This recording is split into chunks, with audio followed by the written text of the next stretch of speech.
हाँ जी, तो आप अनुच्छेद 1 से और 51 तक कुछ ही समय में पूरे अनुच्छेद रिवाइज करेंगे। क्लियर? ध्यान से सुनना, आराम से बोलना कम, मन में रिवाइज करना कि कौन से अनुच्छेद में क्या है। मेरे गाड़ी सुपर फास्ट चलेगी थोड़ी सी, ठीक है। अनुच्छेद 1 राज्य और संघ, अनुच्छेद 2 संसद को राज्य नए निर्माण, सीमा में परिवर्तन और नाम परिवर्तन की शक्ति।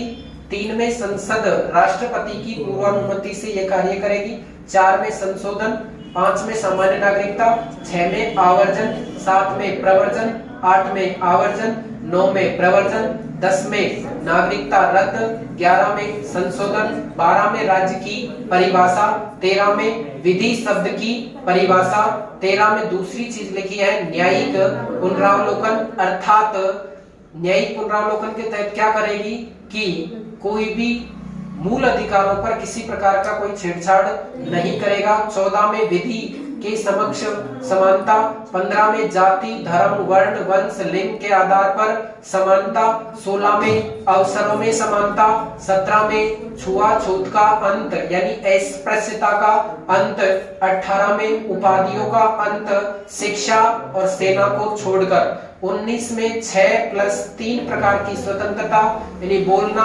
सभा करना, समिति बनाना, रहना, घूमना और रोजगार प्राप्त करना। इसके अलावा आरटीआई, इसके अलावा झंडा फहराना और प्रेस की स्वतंत्रता। 20 में दोष सिद्धि में संरक्षण, 21 में जीवन जीने का अधिकार यानी प्राण और दैहिक स्वतंत्रता का अधिकार। जीने का अधिकार है, मरने का अधिकार नहीं है। 21A में 86वें संविधान संशोधन 2002 के द्वारा शिक्षा के अधिकार को शामिल किया। 22 में संरक्षण, 23 में मानव दुर्व्यापार पर रोक यानी जो बच्चों और महिलाओं की खरीद फरोख्त होती है या देह शोषण होता है उस पर रोक।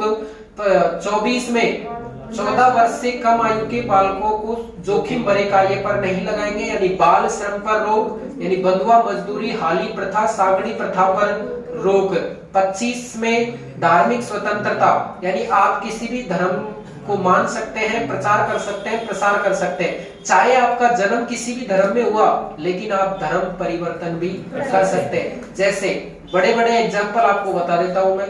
मौर्य शासक सम्राट चंद्रगुप्त मौर्य ने अपने अंतिम समय में जैन धर्म स्वीकार कर लिया था, और जैसे सम्राट अशोक है उन्होंने बौद्ध धर्म स्वीकार कर लिया था। जैसे अपने संविधान के जनक डॉक्टर बाबा साहब भीमराव अंबेडकर ने भी बौद्ध धर्म स्वीकार कर लिया था।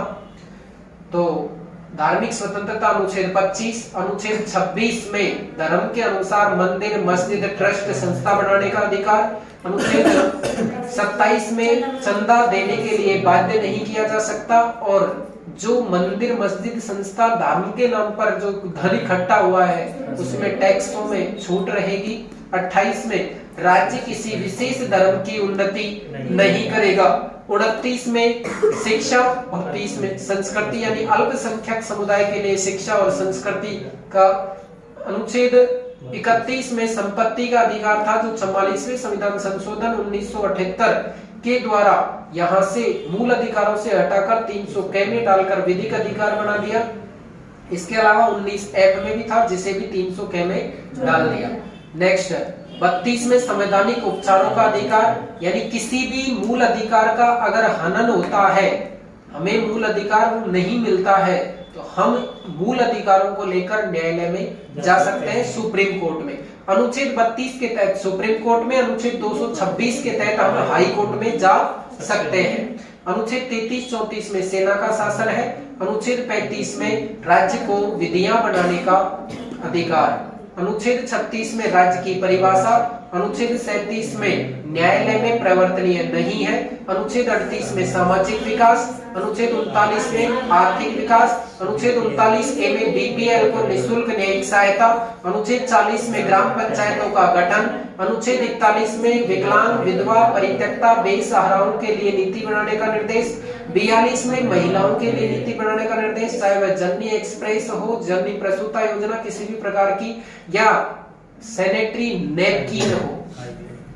क्लियर। नेक्स्ट अनुच्छेद 43 में कर्मकारों के लिए, 43A में उद्योगों में कर्मकारों की भूमिका, 43B में सहकारी समितियों का गठन, 44 समान समान यानी समान नागरिक संहिता यूनिवर्सल सिविल कोड केवल गोवा में है, ध्यान रखेंगे आप।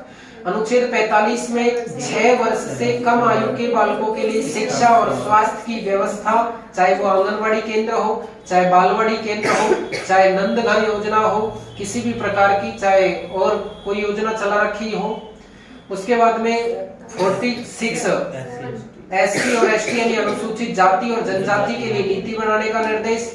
अनुच्छेद 47 में 47 वेट कुड़ीजा यानी स्वास्थ्य, अच्छा स्वास्थ्य होगा तभी तो वेट 47 होगा। तो अच्छा स्वास्थ्य यानी स्वस्थ राज्य स्वस्थ नागरिक की संकल्पना। अनुच्छेद 48 में कृषि और पशुपालन, 48A में वन और वन्यजीव संरक्षण, 49 में ऐतिहासिक धरोहरों का संरक्षण, 50 में कार्यपालिका और न्यायपालिका का विभाजन और 51 में विदेश नीति। धन्यवाद। कंप्लीट हो गए 51 से 51 तक, 1 से 51 तक। अगर आपको पसंद आए तो अब तो लाइक करें, शेयर करें और हमारे चैनल को सब्सक्राइब करें। धन्यवाद।